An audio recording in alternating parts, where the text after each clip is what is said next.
guys, it's Tim and burp. It's Tim and this is Pro Wrestling Unlimited. As it's Monday, tonight was Monday Night Raw. I guess I don't need to be taking a big swig of Coca-Cola right before we go live, and then it's all just like gurgling in my throat right there. Anyways, we're live. We're here. We're talking Raw. We got Luke with us as well. I thought tonight's Raw was actually pretty good. I thought there was a lot of good matches on the show, good segments building things up. I honestly say one of the better Raws we've got in a while. Well, Luke, what did you think of tonight's Monday Night Raw? I thought Raw was pretty good. It started off really strong with that DIY versus Judgment Day match. I thought that match was fan-freaking-tastic. That's great.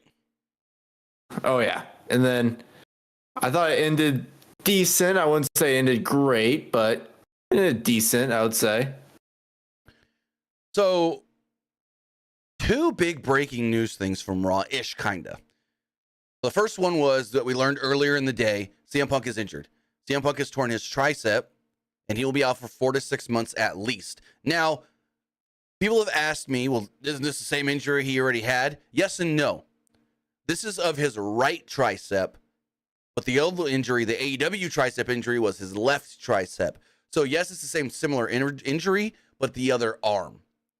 The other big breaking news from the beginning of Raw, Pat McAfee is part of the Raw commentary team going forward. Pat McAfee will be on commentary every Monday with Michael Cole. And so now I got some questions because they're like, Michael Cole said, you know what, friend? I told you we'd work together at least one more time. Now, my question is, because they said this is a permanent thing and that Pat is on commentary every Monday. Well, how long is this going to be? Is this just going to be for 9 months and then when football comes back around, he's gone? When it comes to him working College Game Day, I think this is better for him because he's not worried about doing his show Friday morning, then traveling to SmackDown Friday night, and then traveling to whatever city he has to be in Saturday morning for College Game Day. Now it's, you do College Game Day on Saturday, you do whatever you got to do on Sunday, you do your show Monday morning, and then you fly to Raw.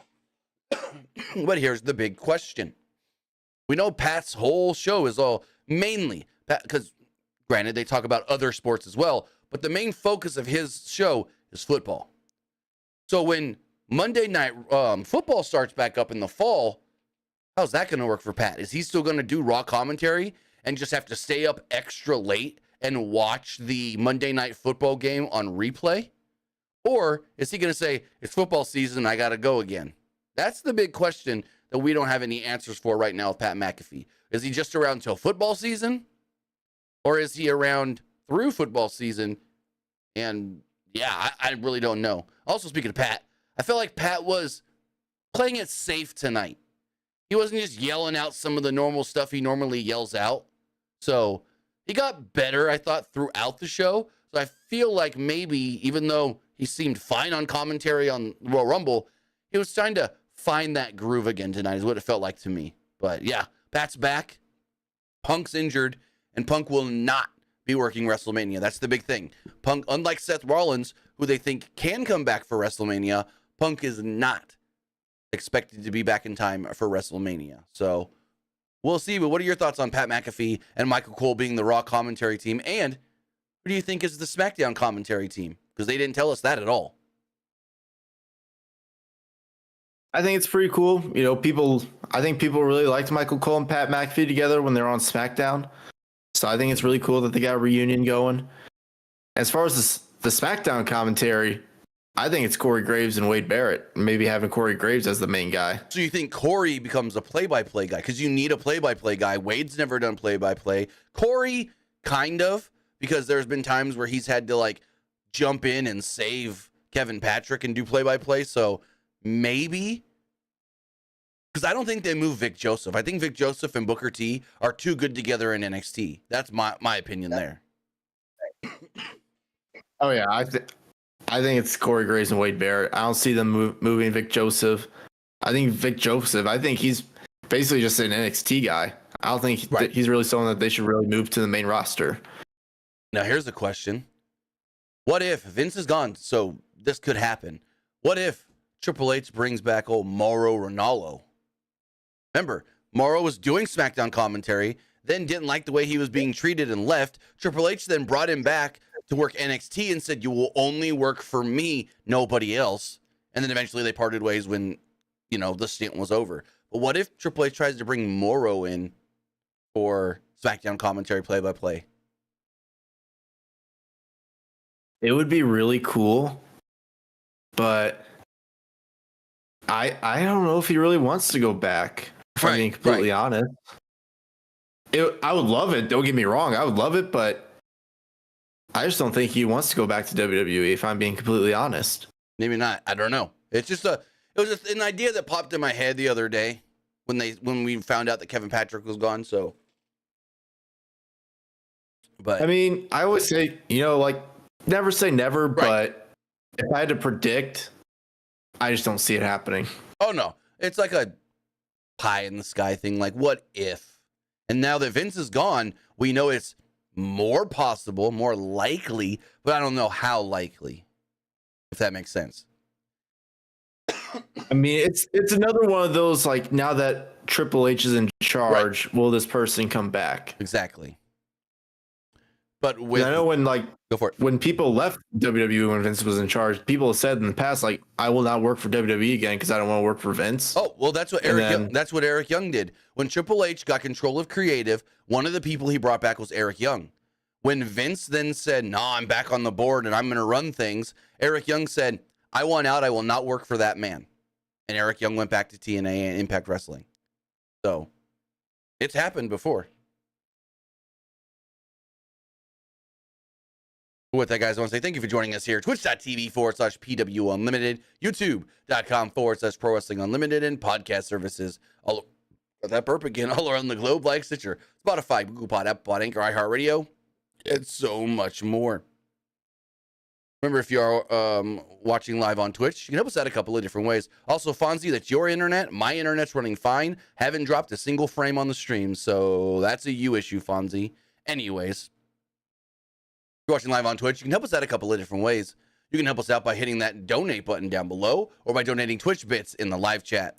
Also, remember, you can help us out by subscribing to the channel one of two different ways. You can either subscribe with a tiered subscription or you can subscribe with Amazon Prime, because remember, if you have Amazon Prime, then you have Prime Gaming. Prime Gaming gives you a lot of cool things like free games, free stuff for games, and you always get one free subscription to any Twitch channel you want to subscribe to throughout the month. I greatly appreciate it if you did right here, Pro Wrestling Unlimited. Also remember that you can go over to YouTube, hit that subscribe button to know when we go live, know when we post new videos and post things to the community tab, and also hit that join button to become a channel member. Finally, if you're watching live on YouTube, remember to donate a super chat to make sure your comment, question, or concern does get read live on the air. And finally, head over to the Epic Games Store. Head over to the Epic Games Store and buy something. Whether you're buying a new game, whether you're buying an old game, whether you're claiming a free game or getting bucks for Rocket League, Fortnite, or Fall Guys, use this code right here, PW Unlimited at checkout, and you will be supporting us at no extra cost. Heck, go get the new Prince of Persia, The Lost Crown. That game's fun as hell. Go pre-order Skull and Bones. Maybe you want the free game, Infinifactory, or you want to go and get the Battle Pass for Fortnite and try to unlock Solid Snake. Again, when doing all that, use this code, PWU NLIMITED, for all Epic Games and Epic Game Store purchases. Heck, go get Evil Nun the Broken Mask. I've watched people play that game before. It's crazy, and it's on sale right now for $13.99. When you do, use this code. But with that, as far as Monday Night Raw does go, show opens up when we get a recap video of the Royal Rumble. They run down in this video everything that took place at the Rumble, and then we go to the arena where all of a sudden Pat McAfee's music plays, and I go, wait, I thought Punk was kicking off the show. What? So Pat comes out. Pat gets down to ringside.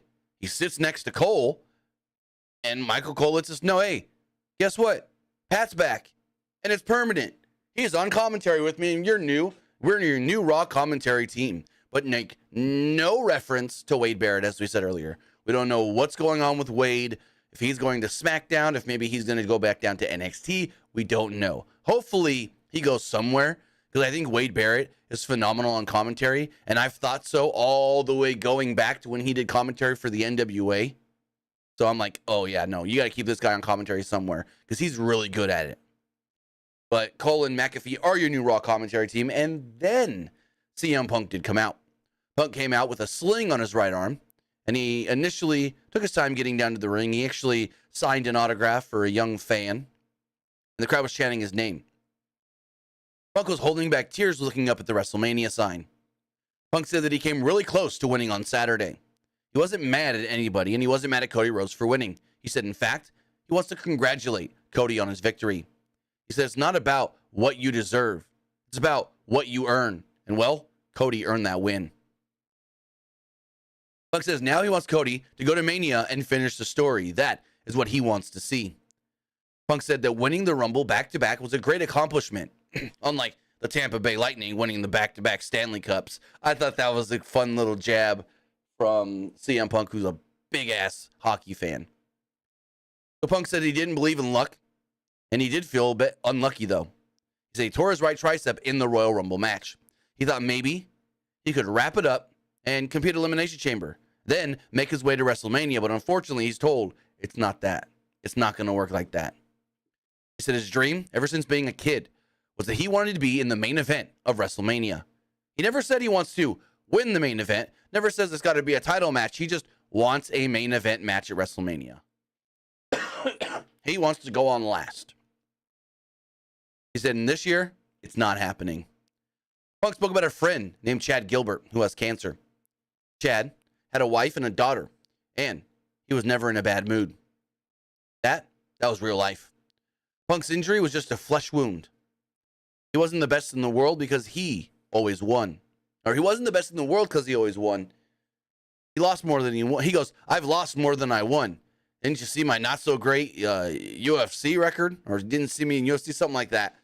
And I'm like, ooh, that's a cool way to take a jab at yourself.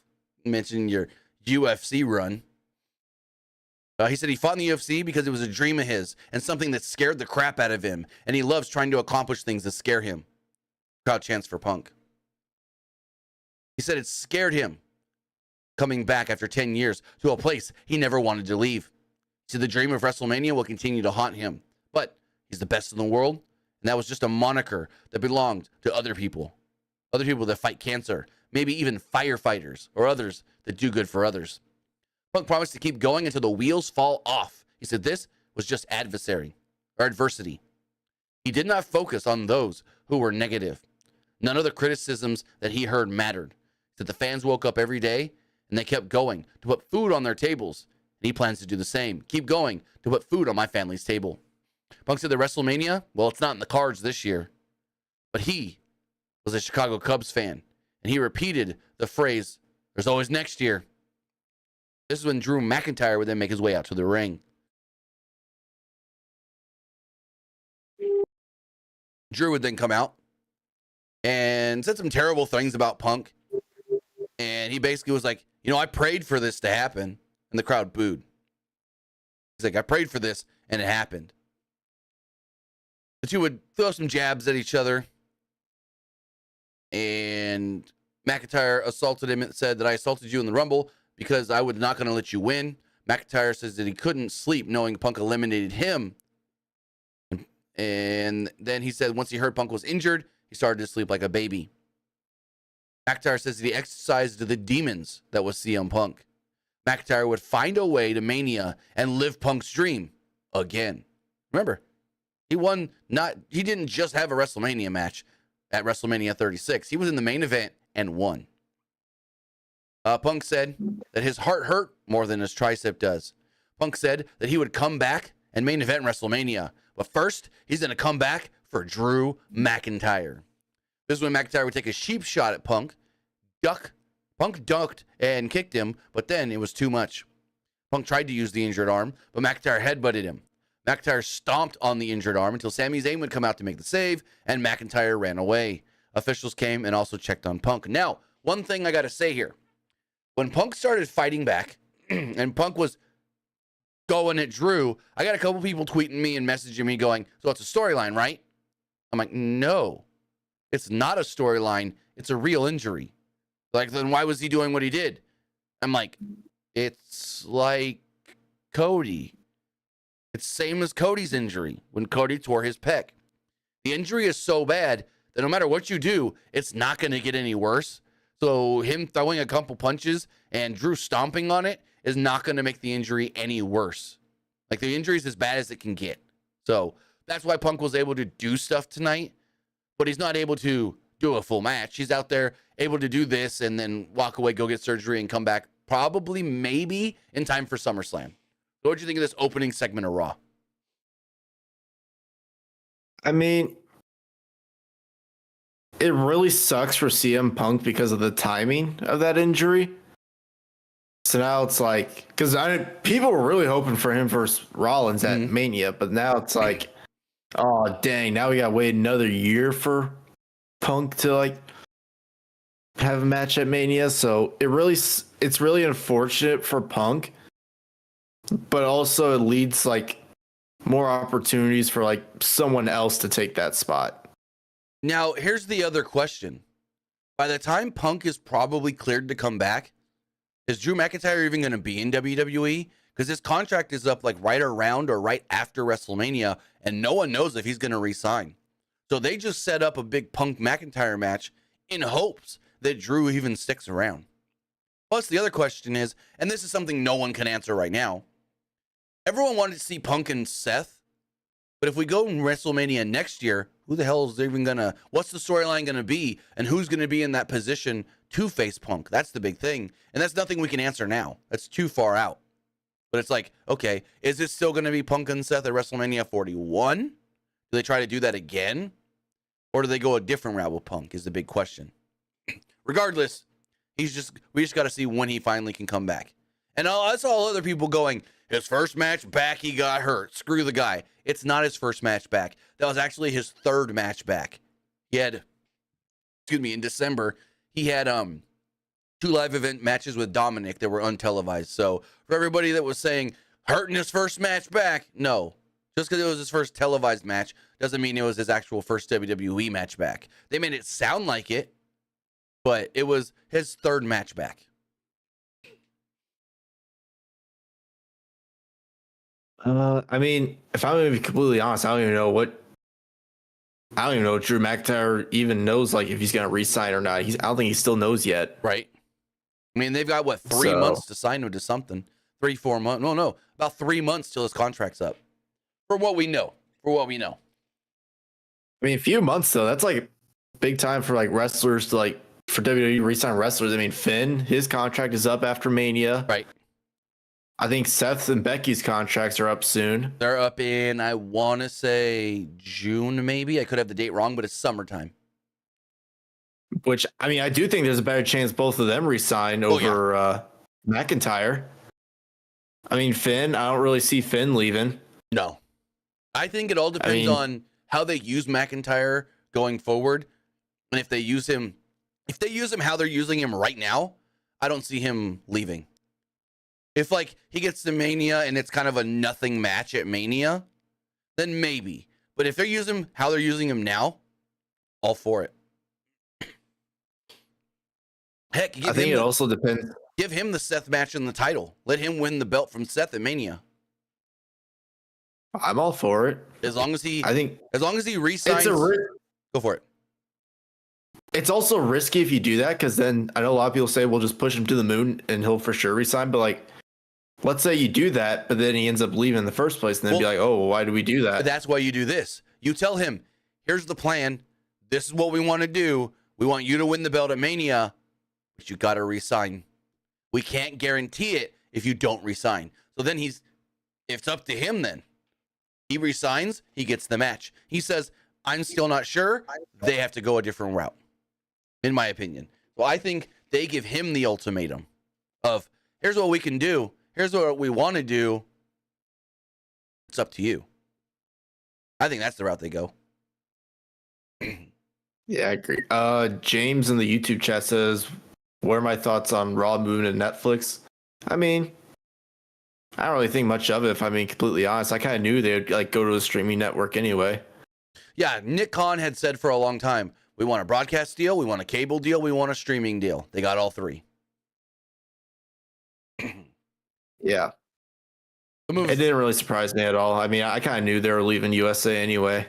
Yeah. Well, Netflix surprised me a little bit because Netflix has only ever done like 2 live things. Now they got to be live every Monday or whatever day they put the show. That's the other thing. Right now, the show is going to probably be on Monday, but there's a chance Netflix goes, let's try another night. I doubt it, though. I doubt that, no. Yeah. So moving forward, we get the Judgment Day in their locker room.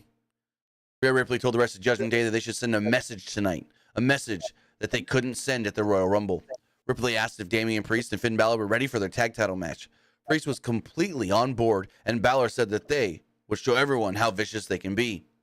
Then we got a really cool promo from DIY. I really like these that they've been doing with them where they're cutting promos as they're walking down out to the ring, like they're walking through the backstage area. DIY cut a promo, and Johnny said that DIY was born 2 hours away from here.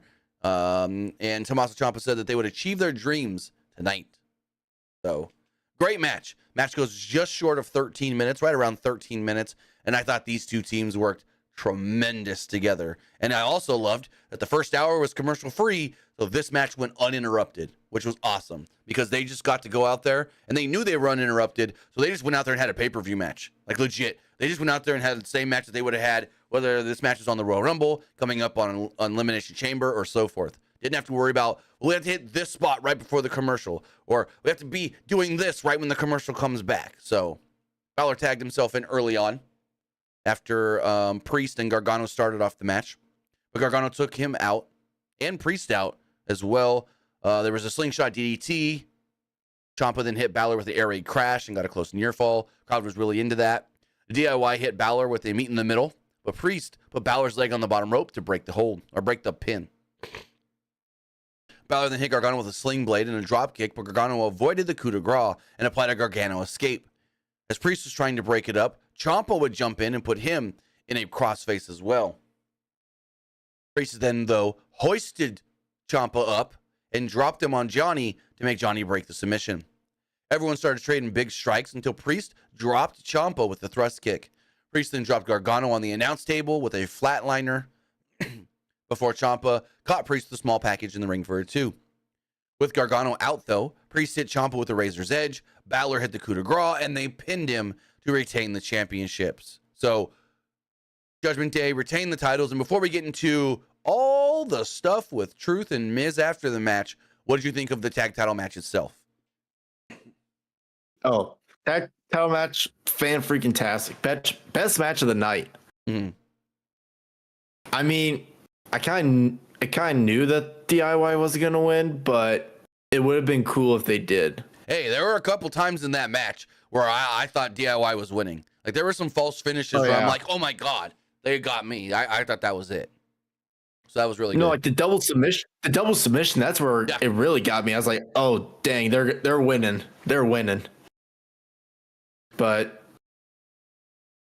I mean, I think they'll for sure win, like, I would say in a few months, maybe. Maybe.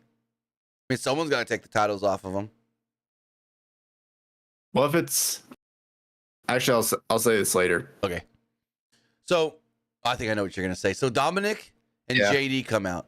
Or Tom and Nick Mysterio come out.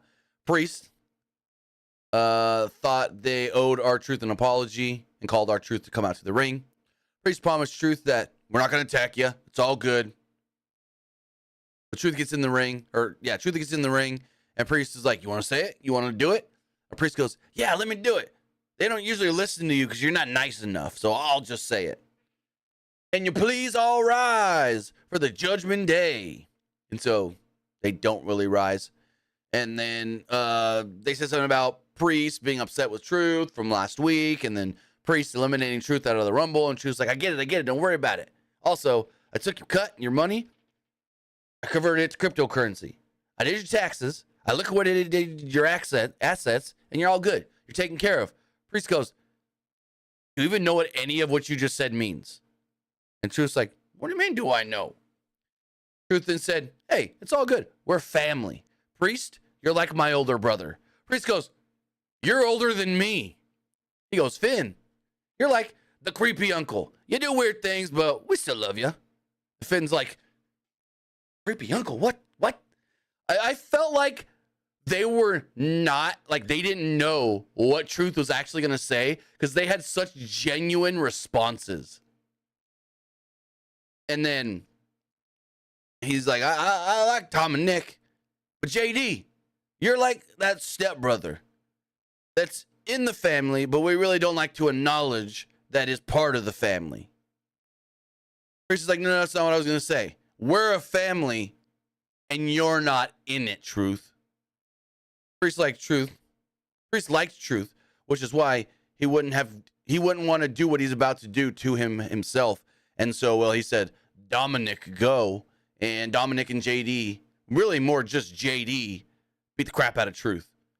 Like JD jumped them and was just on him, just going. Finally, the Miz would run out. Miz would try to make the save, but it didn't really work out for Miz. Truth was taken out. They then had Dominic give Miz a frog splash, and Judgment Day stood tall. So is this what I think you're going to say about who should take the tag titles? Give me Awesome Truth versus the Judgment Day. Do it. So would you wait and do that at Mania or do it at Elimination Chamber? I feel like Elimination Chamber, that would be too far out and people get bored of it. Oh, you want it like on a Raw coming up? Do it in like 2 weeks. When is Let Elimination me look up Chamber? the date.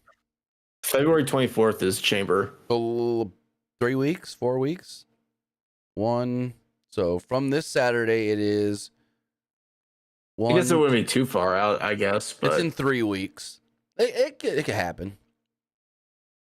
maybe you could do it at Chamber, and then like our Truth can do his all like you suck like rap, but do it but instead of towards the fans, do it towards the Judgment Day. Also, they're going to be in another country, so Truth can come out and be like, I love being here in the United Kingdom. And then Miz can be like, Truth, we're in Australia. So that would be a funny one. Or what if they did that Awesome Truth rap is towards the fans, and Miz is like, Truth, we're the good guys. We're not trashing the fans. Right? That'd be funny. Like this is in 2011. So, yeah, I think that is going to be the route they go. Miz and Truth challenging for those tag titles. And I wouldn't be against them winning it either. I think that would be an awesome thing to do, no pun intended. So, I'm curious to do if they take the. I'm curious if they take the belts off them. I'm curious what they do with Judgment Day at Mania, because Rhea's probably gonna face Becky or Nia. One of the two. I got it. You have Truth pin Damian to win the belts, and then they call Damian Priest the weak link, and then we end up getting like Priest and Balor at Mania or something.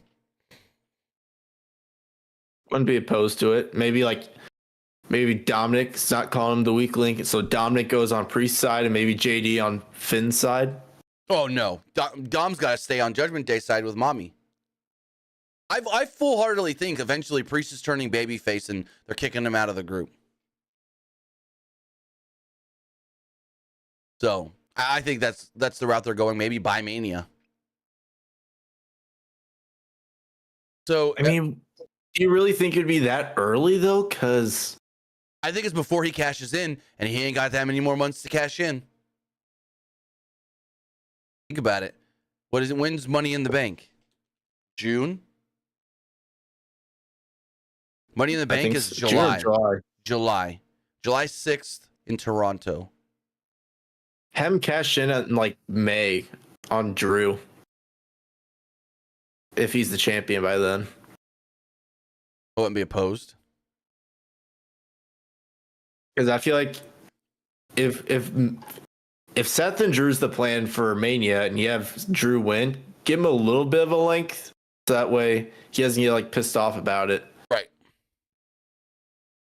And they could always also, well, this is if they don't turn Priest babyface. If Priest cashes in and wins the belt as a heel, they always could also have him cash in on Drew, and this is all hypothetical. We don't even know if Drew's getting the belt. But they can have him cash in on Drew and win, and then Drew gets a rematch and gets it right back. They could do that as well. Yeah, they could. So Miz is with the medical team in the back. Adam Pearce catches up with him. And then Michael Cole lets us know, hey, it's official. Sami Zayn and Drew McIntyre later on tonight. So then we get Shayna Baszler and Zoe Stark against Chelsea Green and Piper Niven. My only notes are Chelsea didn't want to wrestle, and Zoe pinned her with the Z360. Like, that was literally it. What the hell? Like, this... I've seen Chelsea Green have good matches. Chelsea Green can wrestle. I like when they do the whole, I'm going to put Piper in front of me and she's going to be the muscle. I like that. But I hate when Chelsea gets in the ring and then they make it look like she's an incompetent person who can't wrestle at all. That can't do anything. Because we know Chelsea Green's a pretty goddamn good wrestler. So, this wasn't for me. It went 2 minutes. Zoe and Shayna won. What'd you think? I mean, it was just there, to be honest. Yeah. So then they told us Cody Rhodes is coming out next, and our commercial-free hour ended 7 minutes before the top of the hour. So really, we got a 53-minute commercial-free stint, if you want to be nitpicky. The show then comes back 5 minutes after the top of the hour, and out comes Cody Rhodes. Rhodes enters the ring to a big reaction from the fans and a "You deserve it" chant. On the way out, Rhodes heard something for the first time. So he said, Samantha, you say all that again. And she said, ladies and gentlemen, welcome the winner of the 2023 and 2024 Men's Royal Rumble match, the American Nightmare, Cody Rhodes. And Cody was super pumped up. He got on the ropes. He was like, yeah. And Cody said that he knew the fans came to their shows to expect the best action and to escape any worries that they may be having. Sometimes wrestlers need to escape as well. He said the last 48 hours of his life has been quite challenging. He assures us, all is well, I just got a big decision to make. Rhodes tears up and says that the fans would never know how much he needed them during that win, during that match on Saturday, and he's grateful for every single fan that was behind him. Rhodes says it's time to make an announcement. Let's make it official for WrestleMania 40. You know what I'm going to. And then we hear, burn it down. And out comes Seth Rollins. Seth makes his way out to the ring. Fans acknowledge Seth in a good way. They start trying to sing Cody. They literally try to sing Seth's song. And Seth shuts them down and goes, no, that's for another time. Like, Seth's just like, this is a serious conversation I'm about to have with Cody. We're not singing you my song right now. And that right there, when he was like, no, when they tried to start going, oh, I'm just like, oh, they're about to do something here. Are they really going to? And that in my mind was like, are they really going to set up Cody and Seth instead? But they didn't. They didn't. So, but yeah, that right there, I was just like, oh, he told him not to sing. He always soaks in the singing. Anyways. He said that they didn't always see each other eye to eye, but he knows that they both have respect for one another. Rollins congratulated him on winning Rumbles back-to-back, and they shook hands.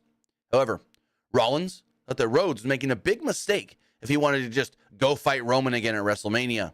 He said, quote, I think you should fight me instead. There was a mix of yes and no chants from the crowd as Seth said that as well. Rollins heard Rhodes call himself the guy at the press conference on Saturday. He said, quote, you're not the guy. Roman Reigns is not even the guy anymore. I'm the guy, and this is the top title. He points at the World Heavyweight Championship. Rollins says that it made sense to go after Reigns last year, but the landscape has changed. Rollins knew that Rhodes has thought of nothing more than beating Roman Reigns. He thinks of Roman every single day since last year's WrestleMania. But Rhodes has been on this ride. He's been on this journey the last year with Seth. He said, who's here making the towns with you, main eventing and defending their title? It's me, not Roman Reigns. It's the World Heavyweight Championship, not the WWE Championship. Rollins said that his world title came to be because, well, everyone was sick of Roman Reigns coming back every other week, then coming back every other month, then coming back every 6 months or whenever he pleased. Rollins said that they didn't need to pretend that Reigns was an untouchable god anymore because he's not. So they didn't need Reigns here at all. Rollins asked which title Rhodes really wanted. Rollins referred to Reigns' belt as the Hollywood title or the Hulk Hogan belt. The title meant that the posers who used politics get to be on top. But Rollins held what he calls the Dusty belt, the Dusty Rhodes title, the workhorse title, the blue collar belt. Rollins wondered, what kind of man are you and what kind of title do you want to represent? Rhodes says that he has an insane amount of respect for Seth, and Rhodes admitted this was the last thing that he figured he'd be thinking about. But he promised Rollins, I will think about it. Rollins smirked as Rhodes left the ring. So they're just trying to stretch this bullshit out. I'm pretty sure it's Cody and Roman, but they're trying to stretch out the announcement. For what though? Like, why do they need to stretch it out? Just tell us it's Cody and Seth, or Cody and Roman, and go from there. Unless it really is Cody and Seth. What do you think? Nah, it's Cody and Roman. I mean, Cody was pointing at Roman at Royal Rumble. But that's the whole thing. Seth's saying, your mind's already made up? Hold on. Let me put some doubt in your mind on your decision. So, I mean, I think it's just WWE's way to think that it could be right, Cody versus Seth, but I think everyone knows it's going to be Cody versus Roman. That's what I think. And we still Cody's got to win. Oh yeah, Cody's got to win. If he loses, then you messed up big. Right. No, it's got to be Cody and Cody winning with Roman. I saw someone like say something like, what if so last year at Mania, Solo Sikoa was the one that like screwed over Cody. Right. So like what if this year? So like maybe like Cody has backup and like they take out Solo for him, and then it looks like Cody's about to win. But what if like Jacob Fatu comes out and screws over Cody and Roman wins again? Booker's trying to get him signed by WWE. I don't know if they put him straight to the main roster though. But Booker's trying to get WWE to sign Jacob Fatu.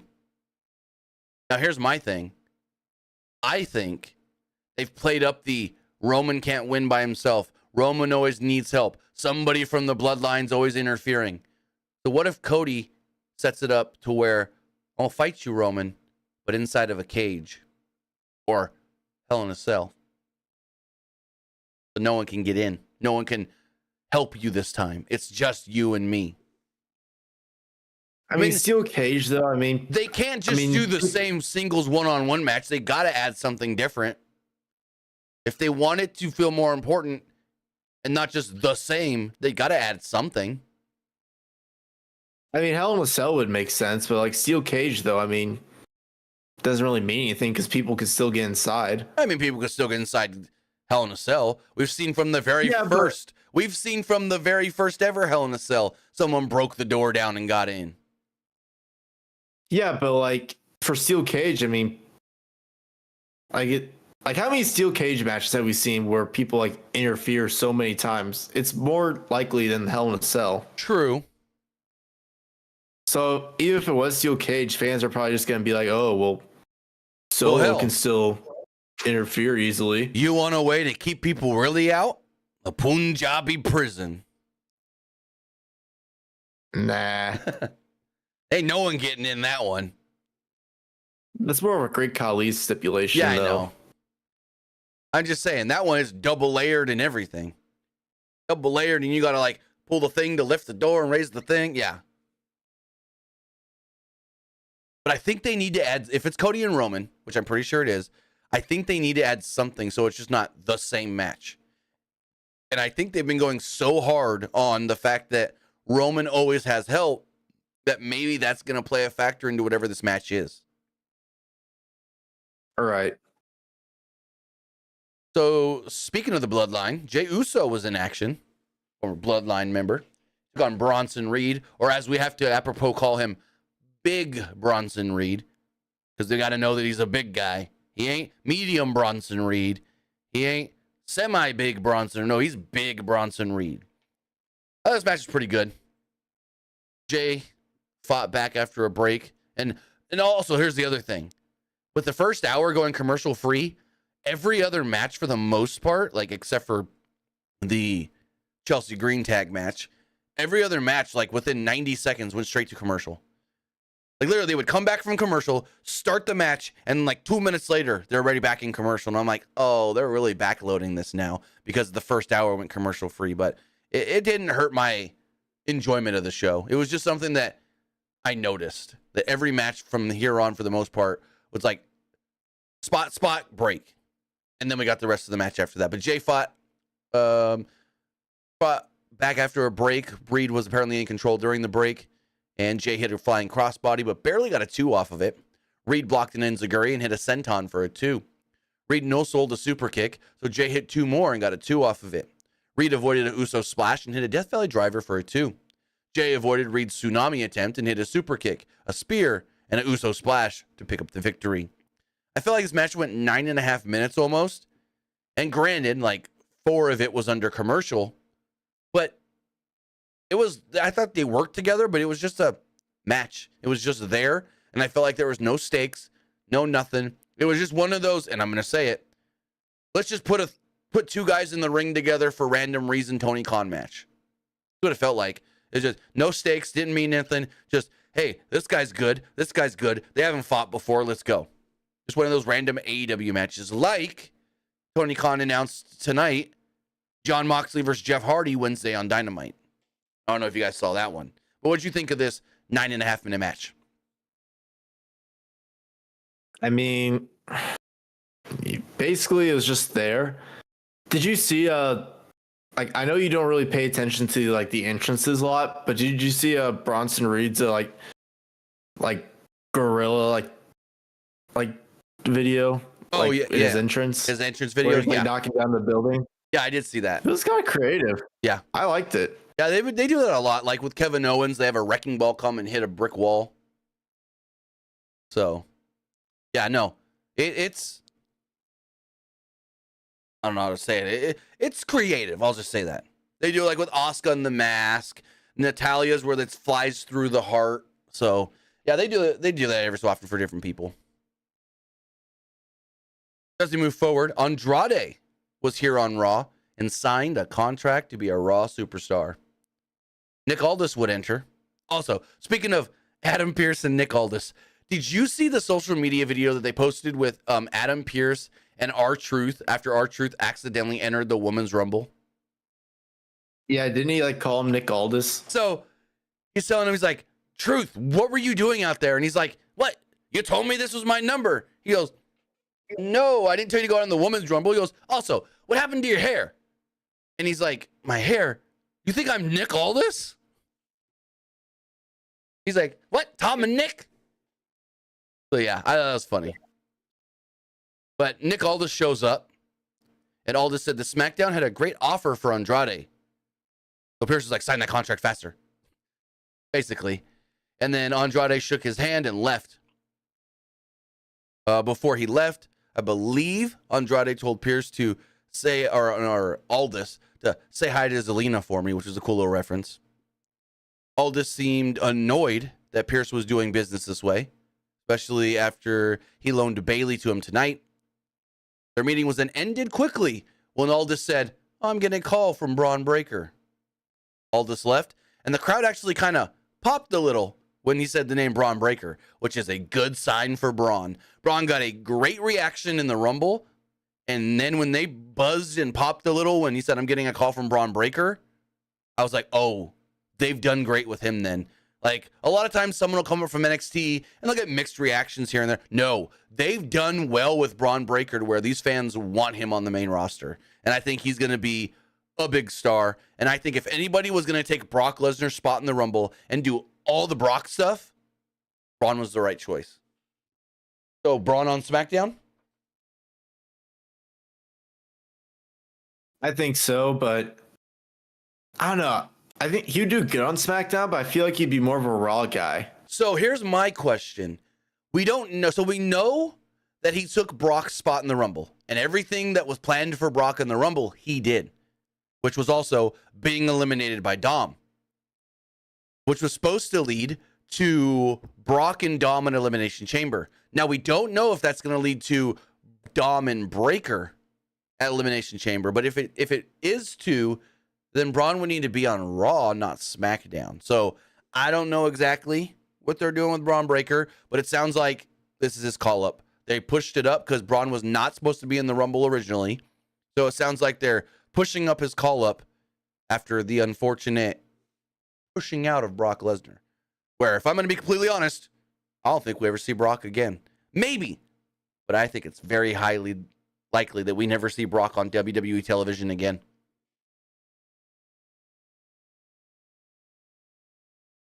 Do you know what I think is going to happen on Friday, actually? Go for it.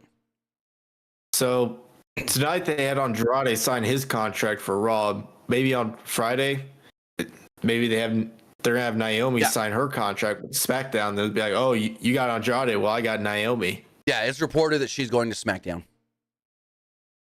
And I think, like, when she left WWE, I think there was one rumor saying that, like, she was kind of upset. Like, why was I never, like, part of the bloodline?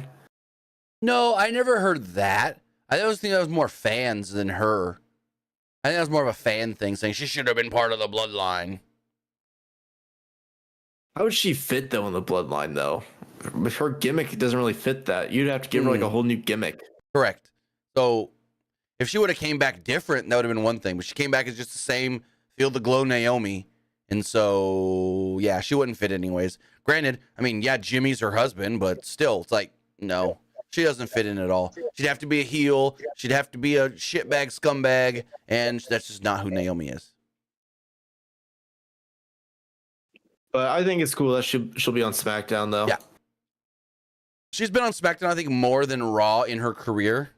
And I think she's just always like, when you think of SmackDown in the women's division, you always think of Naomi. So there's a video. Right. There was a video recapping the Women's Rumble, and then out would come. Well, no, take it back. We got Bayley more than once, and this wasn't it. This wasn't the time she came out. I got it mixed up. So Jackie Redmond interviewed Becky Lynch. For some reason I wrote Bayley, but then my notes say I don't know. I wrote it weird. Jackie Redmond interviewed Becky Lynch. Lynch said that she let a lot of people down, including herself, but it wasn't in her nature to stay down. She would train a little harder, think a little smarter, and fight a little dirtier. She would stop at nothing until she was back on top and main eventing with the title. Did you see the video they posted today of her and Kevin Owens in the locker room on social media? I didn't know. So there's a video of Becky's in the locker room, and she's kind of like all sad and sulking and like, woe is me. And Kevin Owens comes in and was like, hey, what's wrong? You lost. Okay, we all lose. More people lose the Rumble than has ever won the Rumble. And hey, you won the Rumble before. So that's something that a lot of people can't say they've done. But again, more people lose the Rumble than win. Every year, 29 people lose the Rumble. So suck it up and get back out there. And if you want to be on top, go be on top. And Becky's like trying to open up a piece of candy. And he like grabs the candy and throws it. He goes, no, you don't need that. You need to go train. And he's basically like her Mickey to her being Rocky. He's like, you may got beat, but you're not down and out. You need to go and train. And she's like, oh, okay. He goes, do something productive. Go for a run. And she goes, well, my shoes. He goes, those shoes are fine. Go run. And so she's like, okay. And she gets up and starts running. And she runs off. So Owens picks up one of the candies, and then he goes, oh, wait, another one. And he goes to pick up the other candy off the floor, and he puts it in his mouth. He goes, oh, floor candy, no. And then the camera cuts off. And the whole time, you can tell Kevin Owens, like, I would not be shocked if they had to do more than one take, because you can tell the whole time Kevin Owens is trying not to break and trying not to laugh at himself. I thought it was pretty funny.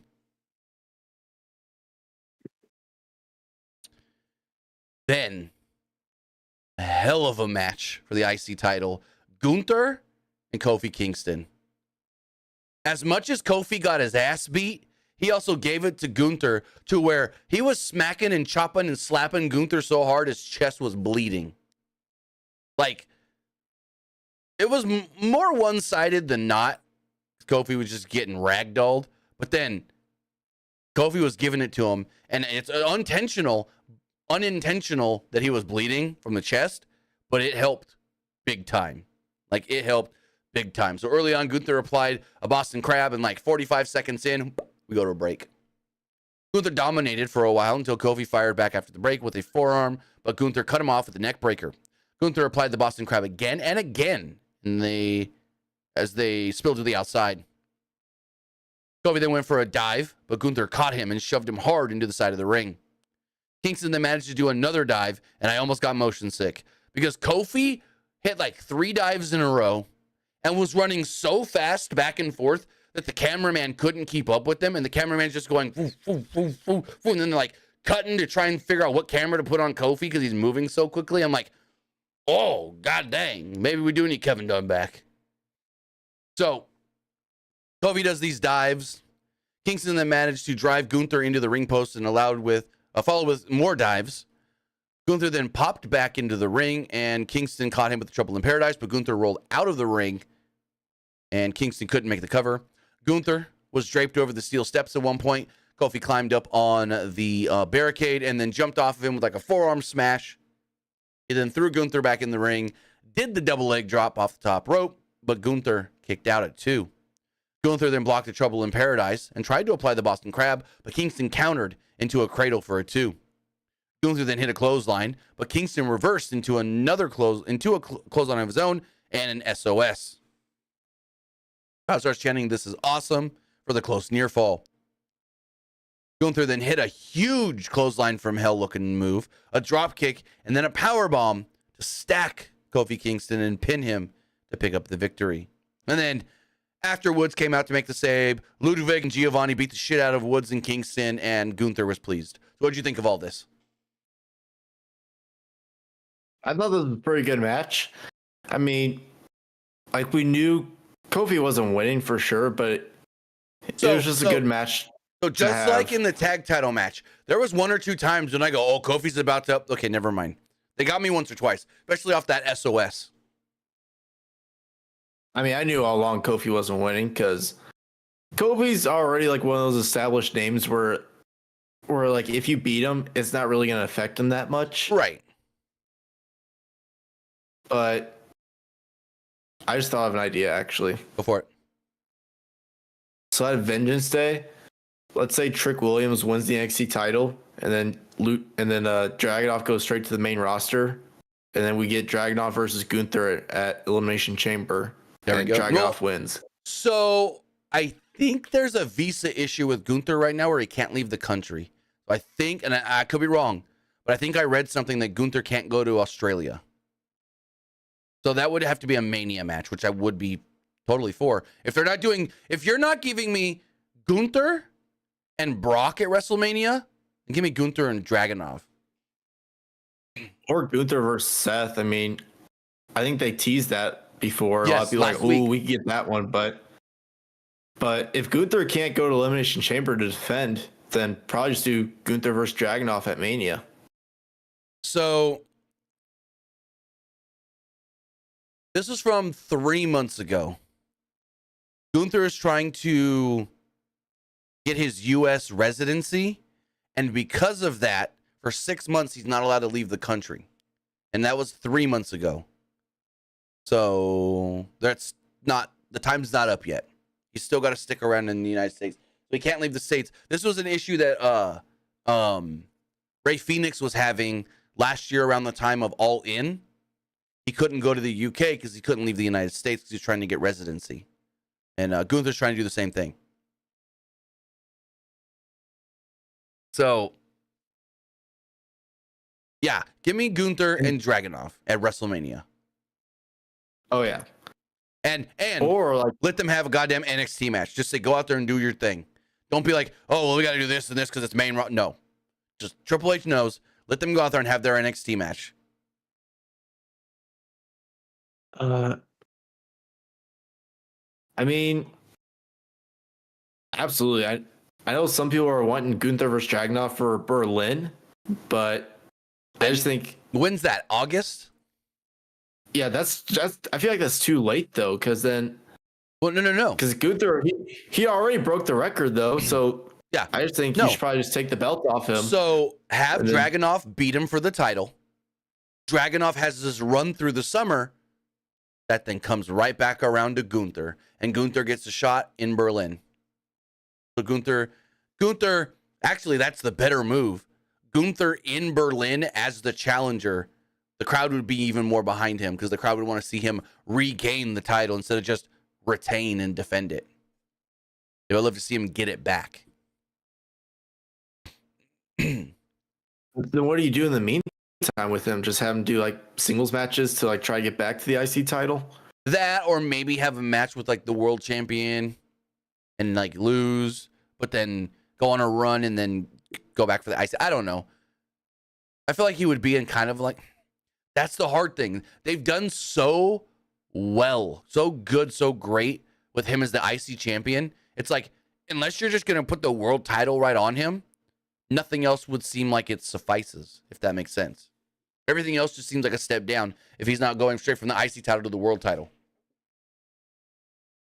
Right. I mean, have we ever seen one of those like straight up like one-on-one rivalries with like Gunther that's not with a title on the line in WWE? Because I feel like all he's done when he had those rivalry matches was always for a title. Because when he was in NXT, he was always the UK champion, right, for the most part. And then when he came to 2.0, he had that one match with like LA Knight, and that was it. Yeah, I'm pretty sure you're right that everything Gunther's ever done, a title was involved. And how long has he been in WWE now? Like 5 years almost? 20, 21, 22, 23, 4. This is like his fourth. Because he signed in... No, this would be his fifth. Because he signed in January of 2024. So all of 19, all of 20, all of 2021, 22. So 20, 21, 22, 23. This year is his fifth year. Yeah, he signed November 2018. Yeah, and came in January or whatever. So something like that. But yeah. So 5 years. And like everything he's done was for a title. So now it's like, it's going to be weird to see him like not do something with a title. Because like he showed up in NXT UK and immediately went after Pete Dunne for the title. Right. Because he was the only one that was worthy of taking that title off of Pete Dunne. Right. And to think Vince didn't like the guy. To think when they did that triple branded Survivor Series and he was the first one eliminated from the men's Survivor Series match, it was because Vince saw nothing in him. That stupid motherfucker. I think there was rumors. I don't know if this is true, but there were rumors that there might have been some like body shaming going on around that time. Oh yeah. Yeah. I heard that too. Vince I think that was the reason. Because that was the reason. I think that was the reason why he got rid of Bronson Reed. He didn't want Bronson Reed on main roster. He wanted Keith Lee to drop a lot of weight, but that didn't happen. Yeah. I don't know if it's true, but I have heard the same thing. There was a lot of body shaming. But Gunther did lose all that weight though. And he became jacked. He almost looks like a completely different person. Right. But then Vince started liking him a little bit, but then he started to get that sour taste of Gunther again, and almost started to bury him on main roster. And then Triple H became in charge. Right. So, but yeah, like you said, he hasn't really done anything major that wasn't involving a championship. Now, granted, he never won the NXT championship, so he never did anything like he won the NXT UK, but he did do some stuff. I think he did do some stuff. It was like Imperium versus Undisputed Era in regular NXT, but he may have still been the NXT UK champion when they did that. Yeah, he was. He was the NXT champion. And Undisputed Era, I believe they had all the belts. I think so, yeah. Roddy, or maybe I'm pretty sure Roddy didn't have the North American title, but everyone else had gold, and yeah. So moving forward, Jackie Redmond interviews Sami Zayn. Zayn says that he couldn't stay on the sidelines after McIntyre targeted not only himself, but CM Punk and others. McIntyre pointed the finger at everyone, and Zayn planned on giving him a reality check. Then there was a video recapping Jade Cargill's performance in the Royal Rumble, but no Jade. I don't know if Jade's going to show up on SmackDown. They teased her in Bianca. They also teased her in Nia. So they teased a program for her on both shows. Now the question is, what's the program? Or at least what's the first program? And I thought Jade looked great. What did you think of Jade's performance in the Rumble? Oh yeah, Jade looked fantastic in the Rumble. You know who they made look, you know who they made look like a superstar was Jordan Grace. She ain't even signed to the company. If Jordan Grace was in WWE, like, oh my God. Like, she'd either be NXT Women's Champion right now or fighting for a main roster title. Like, she is so good. She's got such a presence about herself. And just think about this. She got one of the bigger pops in the entire Women's Rumble, and she's not even, this is the first time she's ever done anything WWE. And she got one of the bigger pops. Oh, yeah. So, sorry to cut you off for a second, but even McAfee, because McAfee, I guess maybe he did this on purpose, didn't talk much Royal Rumble on his show today. Like, it was all those two football games from yesterday. And then the little bit that they talked about the Rumble, he was like, and what about that Jordan Grace, the TNA champion? She's jocked. She's got muscles in places I didn't know you can have muscles. She's a star. Like, he was putting her over, and he didn't have to do that on his show, but he was also putting her over. Just, he's like, her presence and the way she looks and just everything. And he even said, and they didn't throw her in there as a TNA champion just to put her in as a person. No, she got like spots, and she got to do cool things in a WWE match. So, yeah. I mean, she's also done some like bodybuilding this past. Yeah. No, like, she's done 2023. So she's done 2 or 3 bodybuilding competitions. How long has she signed with TNA? All I know is about a year ago, she signed a multi-year deal, I think. I can look it up. So it's probably at least 3 years then. Let me see. Hold on. Give me 1 second. Let's go to a website that I don't keep up with enough, pwunlimited.co. I do keep up with the contracts tab. Let's go there. Click contracts. If it'll load. For some reason, it doesn't want to load. 2 seconds.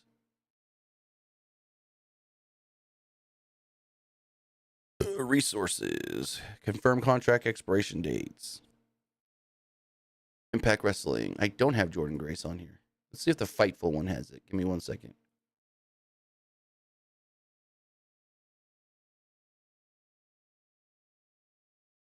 Let's go to Fightful's website.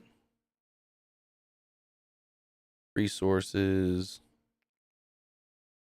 Contracts. Impact. TNA. They don't have it either. But I know sometime last year, her contract was coming up, and they re-signed her to a new multi-year deal because her contract was up last May. I know that. And she signed a new multi-year deal. Because I remember her and Moose's contract were up at the same time, both in May of last year. And they both re-signed. Yeah, but then in Moose, he signed the longest like length in TNA history. Yeah. So like Moose, he ain't going anywhere anytime soon. But did WWE have a lot of interest in her when her contract was up, but like she didn't really know what she was doing? I don't know, but according to this, it says per a new Fightful report, and this was back in August. Per a new Fightful report, Jordan Grace has officially re-signed with Impact Wrestling, agreeing to a 2-year deal to remain with the promotion. In addition, Grace's new contract will come with the pay bump, while also allowing her to have time off to continue pursuing her bodybuilding and powerlifting. So in 23, she signed a new 2-year deal. So the 2-year deal. I mean, hey, maybe she re-signs with TNA because she still wants to do that bodybuilding. That's Right. probably why she didn't want to go to WWE. Not necessarily. They've let Bianca do bodybuilding. Bianca's done one or two. So it's not out of the realm possibility, especially if she's working NXT. Like if they put her in NXT, then I think there's an even better chance that they would let her do it there. So we'll see. She's somebody that I thought would have like interest from everywhere. And then she's just like, I'm staying with TNA Impact. But I think after this weekend and the reaction that she got, as soon as her deal's up, I think there's going to be interest from WWE. Especially after the reaction she got. Why do people stay with TNA for that long, though? Loyalty. TNA actually doesn't pay bad. Like, loyalty, you know you're going to get pushed well, and you know you're going to get paid pretty decent. Like, they're not paying AEW, WWE money for most, but you know you're going to get paid pretty decent. And like in her case, she knows she's always going to be top 3 females in the company. I mean, she's easily the best one in the company right now. Yeah, especially now that Deanna's gone. Her and Deanna were pretty even, I would say. But the Moose thing is what surprised me, because Moose has got a lot of allies in WWE. Moose trains all the time at Natty's gym, or whatever you want to call it, with Natty and TJ, with Apollo Crews, with Nia Jax. Like, he trains a lot with the WWE people. So that's why when Moose resigned, I was like, I wonder if WWE even tried. Well, I know he always said in the past that the reason why he likes being in TNA was because of all the creative freedom that he gets. True. So that is a big thing. And so maybe he just says, I just want the creative freedom here than going to WWE. Because he always said, like, in TNA, like, you get all the creative freedom you want as long as you're not making the company look bad. Yep. They said, if you want to do this, you got it. So moving forward, non-title women's tag team championships, or non-title match for the women's tag team champions. It was the Kabuki Warriors against Natalya and Tegan Nox. Match went just short of 10 minutes. It was okay. It wasn't great. It didn't feel like 10 minutes. It felt a lot shorter. But Asuka and Sane worked over Nox early on until Natalya made the hot tag and hit Asuka with a German suplex and a discus clothesline. Sane then saved Asuka from a sharpshooter and took out Nox. Natalya used a baseball slide to take out Sane, but Asuka knocked her down with a kick. Asuka then set up Natalya, and Sane dropped her with the insane elbow to pick up the victory. Crowd was pretty dead for all of this. So after the match... Oh, yeah. After the match, they interviewed the former champions, Kaden Carter and Katana Chance, and they said next week on Raw, they'll be challenging in a rematch for the tag titles. So what'd you think of the match and the announcement of the tag title match for next week? I mean, match was okay. You know, again, it was kind of just there. But I think tag title match could be exciting for next week. Right. So Dakota Kai and Io Sky come down to the ring to join Asuka and Kairi Sane. And did you notice the good news or the good sign of Dakota Kai? Like, did you notice the good thing with Dakota Kai? She's not wearing her knee brace. Correct. She was wearing it like a week or two ago. Now she's not wearing the knee brace, which is good, which means that she's progressing. She said in like a week ago on her Twitch, things are going well, and she could have some big news soon. So she wasn't wearing the knee brace. That's a good sign. But she also said that she's unclear when she's coming back. Because you know, she's like, well, people always say like, oh, I'm running and stuff. So like, I'm clear. Like, no, I'm not. True, but her not having to wear the knee brace is a good sign. Yes. Then out comes Bayley, the winner of the 2024 Women's Royal Rumble. Michael Cole says that's like one of the only things that Bayley hadn't won before. And Bayley basically has a Hall of Fame career. Bayley will be in the Hall of Fame. So Bayley advised the fans that they should take a picture of all Damage Control together in the ring. The Women's Tag Team Champions, the Women's Champion, the Royal Rumble winner. Everyone claims Bayley wasn't as good as she used to be coming back from injury, but that's just their opinion. She wasn't even on the Rumble poster, but she won the Rumble. They have the most stacked women's roster ever, and she came out on top. She also beat Rhea Ripley's record, lasting 63 minutes and 4 seconds, I think she said, something like that. Ripley then would interrupt, but didn't really get to say much before Nia Jax would come out and attack Rhea Ripley. Ripley tried to fight back, but Jax cut her off and hit 3 consecutive leg drops in the ring. Jackson hit the Annihilator as Damage Control looked on and jumped out of the ring. Bayley then scared, cowered up in the corner, and Nia's like, I don't think you're going to want to pick Rhea because Rhea ain't even making it to WrestleMania. And Bayley's like, well, if you let me finish, I was just going to say that I'm making my announcement on SmackDown. And Nia's like, good. And yeah. So I guess they're going to announce Bayley's Mania plans on SmackDown. What do you think? It kind of teased maybe Damage Control might turn on Bayley, because did you see Io's face? She's like, wait, why do you gotta announce it on Friday? Well, that's because Nia was like, why don't you just go challenge Io? Yeah, because they're like, well, why do you have to even consider her? But like her face is like, why do you even have to consider like thinking about it though? Right. So, I mean, I think it's gonna be Bayley versus Io. I mean, it would be cool if Bayley chose Rhea and Bayley won, so everyone in Damage Control has a title, but like Dakota. Right. But as cool as that sounds, I don't think it's happening. All right. So Banks has a comment in the chat that I kind of got to shoot him for. He says, technically Rhea's is better because it means she won it quicker in dominating fashion. So if your whole thing is if your thing here, Bangs, and I know I can say this to Bangs because we're friends or whatever, Bangs, if your whole thing here is, if you win the Rumble in the least amount of time, that's better. Well, then what if someone comes out number 30 and only spends 5 minutes in the Rumble and wins? Is that better than coming out number 3 and spending 63 minutes? I get it. Rhea came out number 1 and was in for like a minute or an hour and like 2 minutes or something like that. I get what you're saying, but the way you worded it is like, quicker the better. Well, what if you come out of 30 and win in 5 minutes? Just saying. But no, I get what you're saying. I think it's about equal.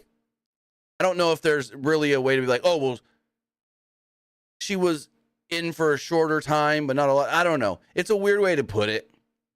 It's like, I get it, but also you have to think about the competition, to be completely honest, I felt was better this year than last year. And so that's why it took longer for Bayley to win, because the competition was harder. I mean, you had Naomi was back, Jordan Grace was in there, Nia Jax was back as a full-timer and not just coming back after a long layoff. You had Bianca in Jade Cargill. Yep, Jade was in there for the first time. So that's what I'm thinking. It was a more stacked roster of women or lineup of women. That's why it was harder. I mean, Daniel Bryan's, I think, got the longest record of any men. So, but yeah, it's whatever. Works either way. I mean, yeah, I kind of agree. The competition was better. I mean,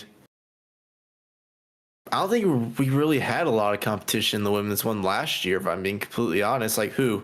Liv Morgan and Roxanne Perez. Yeah. No, I feel like women were getting thrown out pretty quick in last year's Rumble, and it was not the best of Rumbles till it came down to like the final 3.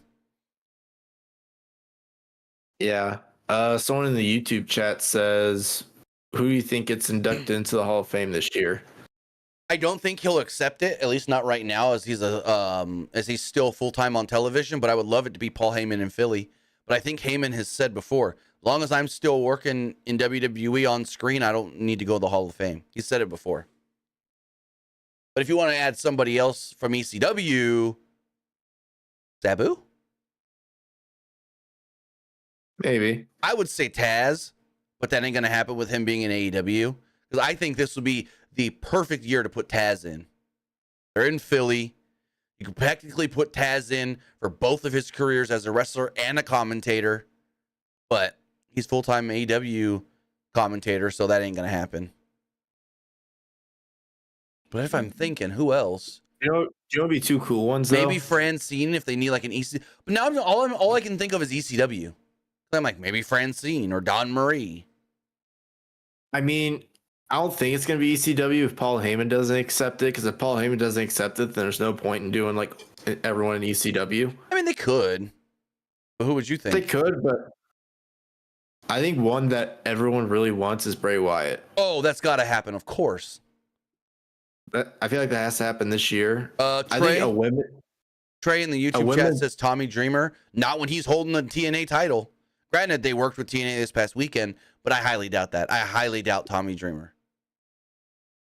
I think a cool women's one to do is maybe Mickie James. I mean, she's not really signed anywhere.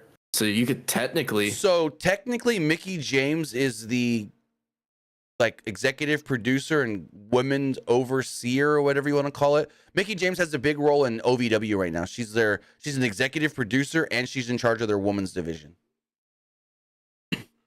But that's a nothing kind of thing to WWE anyways. That really means nothing. I mean, Medusa, Right. I mean, she does writing for the NWA, so, and she still shows up for some WWE stuff. True. So maybe you could do like Mickie James as like the women's one if you can't really think of anyone else. Let me see. I'm going to go to the alumni section really fast. I feel like they should make Bray Wyatt almost the main guy, though. No, I think so. Now you say it. Make him the main. Yeah, just like Eddie died, and then next year, boom, Eddie was in the Hall of Fame. If we pull this up on the screen, look at the roster here. I know some people have been saying, like ever since Triple H took over, I know a lot of people have been saying like Demolition or Bam Bam Bigelow. Is Bam Bam not in? I don't think he is. No. So then Bam Bam would be perfect. Because he's another name that's got connections from ECW. But would WWE want to? I don't know if they want to put too many people in here in this year's like Hall of Fame that passed away, though. True. They probably want to put some people who like can at least show up and accept it, though. I'm looking here. I'm not really seeing anybody. I mean, maybe Francine because she did have a pretty big role in ECW. Screw it, Hardcore Holly. Well, Mr. Kennedy. No. He actually said if they'll call, he actually did an interview recently. He was like, if they call me, I'll do the Rumble. But going. And Shamrock? Kelly in the Hall of Fame? I don't think so. No. Maybe Kelly. Ken Shamrock. That'd be a really good one. Because they just signed him to a Legends deal. And they released a new Ken Shamrock shirt. You could put Ken Shamrock as just like one of those regular ones. Yeah. That actually would not be a bad. What about Lillian Garcia? I think one day she will be. I don't know when, but I think one day she has to be. Man, you scroll through this alumni section and you're like, there are a lot on here that are like just recent. Like you would think there'd be more like former guys. Oh, Raven would be a good one. Give me Raven. Raven and like another. What if it was like Raven and like Tommy Dreamer? I don't know if they do Tommy. They could do Tommy Dreamer. Once they'd be able to, I would put both of them in the same class. Well, I mean, they put Rick and the Horsemen in when Rick was still in TNA. When Rick was in TNA, so did Rick show up for it? Yeah, Rick showed up and they let the TNA use Christian for a night. Kind of a trade-off thing. But yeah, I'm looking here. Maybe Kelly is the female. Raven, Tommy Dreamer. I'd say either her or Mickie James as the female. Stand back. There's a hurricane coming through. He's going into. I think he needs to go in eventually. I mean, he still works for the company as a producer. He's there every week. And then also you have to think, what do they do with the Warrior Award? Do they give it to a wrestler? Do they give it to somebody else? Wait, Ultimo Dragon was in WWE? Ultimate Dragon was in WWE right around the time of WrestleMania 20. He was on SmackDown in the Cruiserweight division.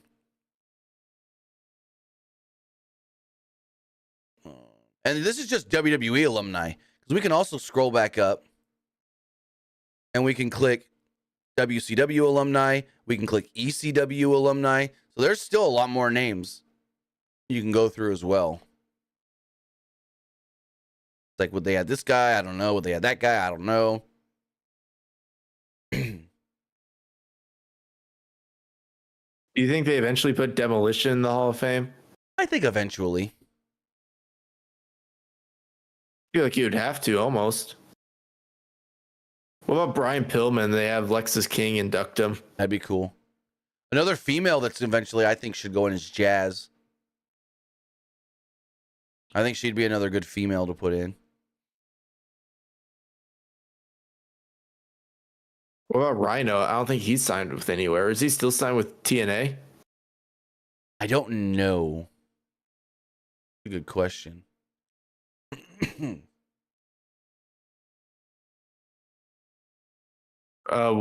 Warrior Award to the Huber family. No. No offense, but no.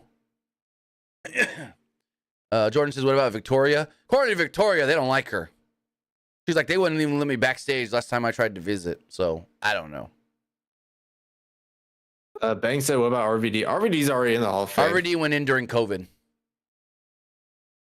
He went in during COVID. No, here's the thing. RVD went in during COVID, and then when they took the picture of him, of Vince giving him his custom side plates, he gave Vince some RVD weed rolling papers. It's all on video. We've seen it. Well, Victoria, though, wasn't she in the Rumble in 2020? Yeah, but within like the last year or two, she says she was at a show, tried to go backstage to say hi to people, and they wouldn't let her in. Well, I know they're still kind of salty the way she left, though. Yeah, I don't know. I know she still wants like visit WWE, but yeah, I don't know. Yeah, she just said on her podcast, the one she does with Mickey James and SoCal Val, that she was at a show. She like tried to hit somebody up about going backstage to say hi to everybody, and they just wouldn't let her back. So yeah. Who does get the Warrior Award?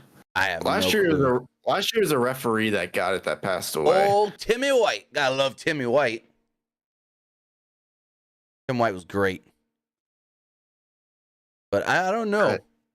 And they've done it before where it's not just a wrestler. It could be somebody that's worked in the company, like when Sue Aitchison got it for her contributions to Make-A-Wish. It could be another person like that. Speaking of Make-A-Wish, Rhea Ripley actually did her first Make-A-Wish over the weekend during Rumble weekend. That's really cool. What if they give it to Cena for holding the record for the most like wishes granted? I don't think they would do that because Cena's going to go into the Hall of Fame on his own anyways, eventually.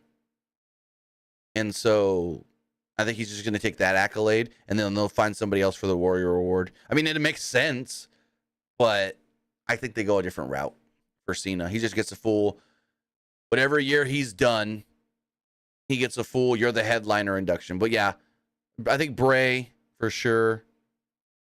And then maybe Michelle McCool is the female. She's eventually going to go in. She's a multi-time champion, did great things in the company. But moving forward, right before Titus O'Neil got it in the past. The first ever one was Connor Mahalik. Yes. Honor the Crusher. So then Eric LeGrand got it in 2017. Yep. So I don't know. Yeah, sometimes it's people in the company, sometimes it's not. The reason Chad Gaspard got it was basically because winning the Warrior Award is doing for others. It's basically, it's like It's like in the NFL when they have the Walter Payton Man of the Year award, somebody that does great for their community or for other people. And they gave it to Shad Gaspard because basically he gave his life to save his son. And everybody just loved him. So, but moving forward, right before the main event, McIntyre was interviewed in the back by Jackie Redmond. McIntyre says that he has wrestled Sami Zayn I don't know how many times, and Sami's beat me. Oh, yeah, never. He's like, tonight, that's not going to change. Hit my music, and he walks out. Then we get our main event that goes 13 minutes long. McIntyre, early on, Chuck Zayn over the announce desk, and about 30, 40 seconds into the match, commercial break. McIntyre tossed him back in the ring before warning McAfee to not talk trash about him. Sami used the distraction to hit a suicide dive ahead of the break.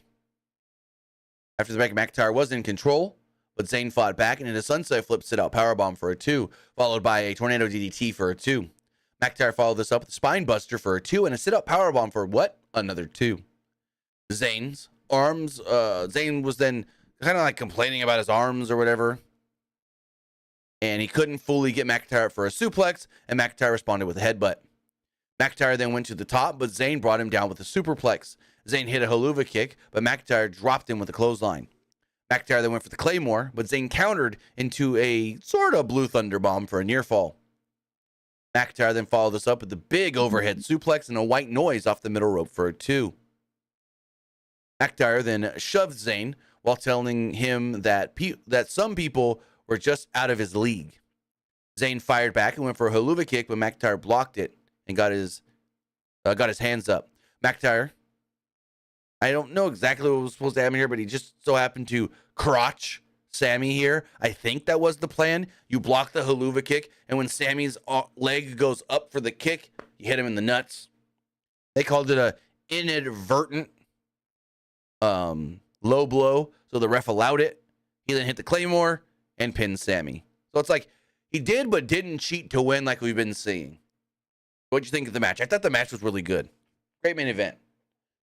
Oh yeah, it was a great main event.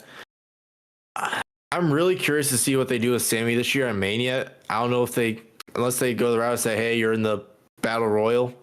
But right now he feels like a Battle Royal guy. Like I don't know what plans they have for him. The only thing I really see them doing with him is like, let's say they do like a ladder match at Mania this year for like, let's say United States belt. And he's like in that, but that's a SmackDown thing. That's a SmackDown thing though. And if Gunther's the IC champion, I don't think they do a battle royal with him. No. I mean, it would be a cool way to make him look strong to where he doesn't get pinned or tapped out. But I don't know. He feels like a battle royal guy because he main evented night 1 of WrestleMania last year. Now it's like, now he's going straight to the battle royal. Jeez. Exactly. But it's not really his fault though. They took Kevin Owens away from him, so now it's like, all right, now what do they do with him now? Also, Psycho in the YouTube chat. Hacksaw Jim Duggan went into the Hall of Fame in 2011, I think. He's in the Hall of Fame already. I actually got the list of the Hall of Fame right now. Yeah. Andre the Giant was the first ever WWE Hall of Famer.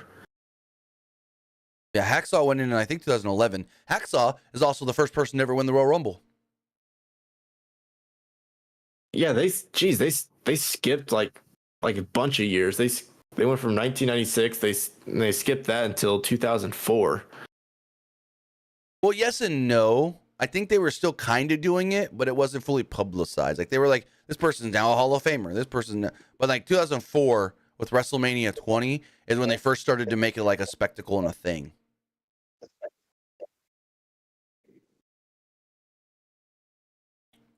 Yeah. But with that, let me put the Twitch poll up now. Yeah. Now they got they got like the list and the people that inducted them. Yeah. Put the Twitch poll up really fast. Think of tonight's draw. Yeah, for Andre Giant's induction, all they did was just a video package for him. Yeah, there was no pop and circumstance really or anything like that. So the Twitch poll is live if you guys want to go vote in that. And with that, we will go check the other polls as well. Refresh these. Or as the X poll does go. 66% liked tonight's show. 22% thought it was just all right. And 10% didn't like it. Looking at the YouTube community poll. 73% liked the show. 20% thought it was just all right. And 7% didn't like it. First says, great show. Tag title match was simply amazing. Person says, amazing. Another person says 8 out of 10. Person says wrestling was top notch tonight. And this person with a troll comment, another troll comment. Person says I liked it, 10 out of 10.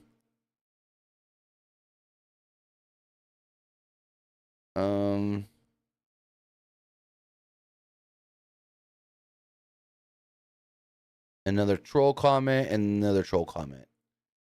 Or as the YouTube live poll does go. What's up?